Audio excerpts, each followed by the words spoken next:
Mais ces intérêts de David plaisaient Dieu. Les intérêts de David mettaient Dieu au centre de toutes choses. Alors, l'esprit qui s'est manifesté à l'ancienne alliance, à la nouvelle alliance, c'était aussi manifesté comme ça à l'époque de David. Samuel viendra avec l'esprit de Dieu pour poindre l'enfant que les ténèbres veulent tuer.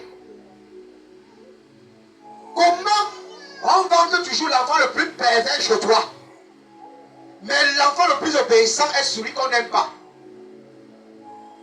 Tu as vu si ta soeur, le premier enfant qu'il appelle, c'est l'enfant le plus désobéissant.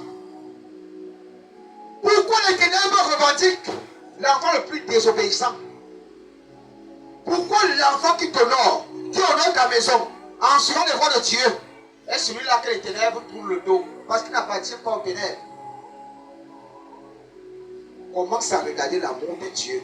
Lorsque tu rencontres les voyants de Dieu, les enfants qui vont beaucoup citer sont les enfants que Dieu aime.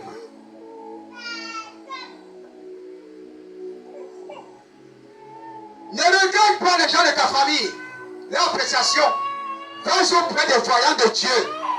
Les enfants que Dieu va beaucoup citer, ne blague pas avec ces enfants. Et généralement, ces enfants sont maudits par les marabouts.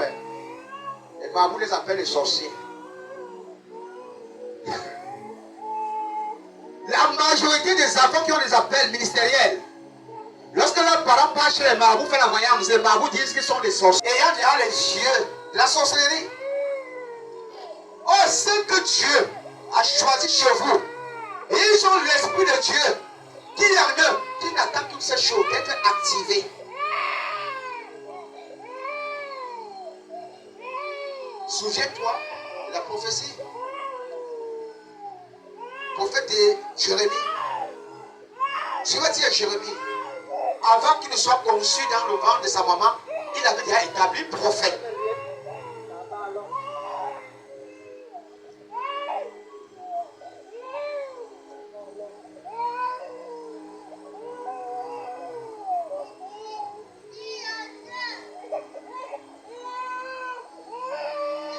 David n'était pas éveillé dans les mauvaises choses.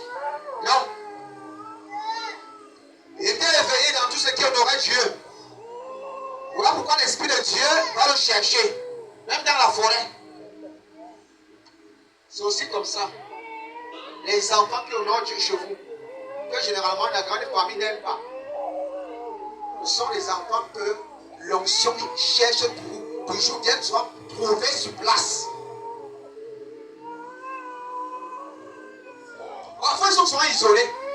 Ils ne parviennent pas à développer une communication avec leurs frères et sœurs. Ils se sentent toujours isolés de leurs frères et sœurs. Parce qu'ils ne comprennent pas leur nature.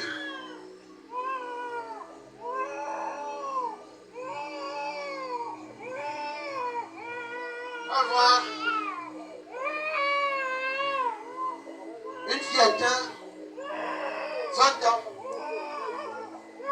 Elle ne connaît même pas ce qu'on appelle le matelot. Quand elle portait ça, elle se sent mal à l'aise. Elle portait des choses bizarres. Et toutes les jeunes filles de sa famille ne l'aiment pas. Ils disent, mais quand tu l'aimes t'habiller comme une sorcière, et c'est elle qui part d'avoir un mariage. Et c'est elle qui obtient d'avoir le travail. Et c'est elle qui a les meilleurs enfants qui viennent avec les grandes étoiles. Et bizarrement, tous ces celles qui avaient la capacité de faire ça à 15 ans, pas de mariage, rien du tout. Fini comme ça. Je dis, mais comment? Le monde m'a vanté celle qui était éveillée en des choses négatives devant Dieu, mais celle qui couvrait plutôt son corps. Qu'on cassait d'arcader. Comment une personne peut casser une personne d'arcader? Elle met son cabot parfois le cabot a envahi tout son corps comme une vieille maman. Mais elle est toujours première, hein. Mais tu dois comprendre que c'est l'esprit d'Élohim qui l'habite. Qui veut qu'elle ne prenne pas d'abord, ne vante pas encore son cœur, son corps,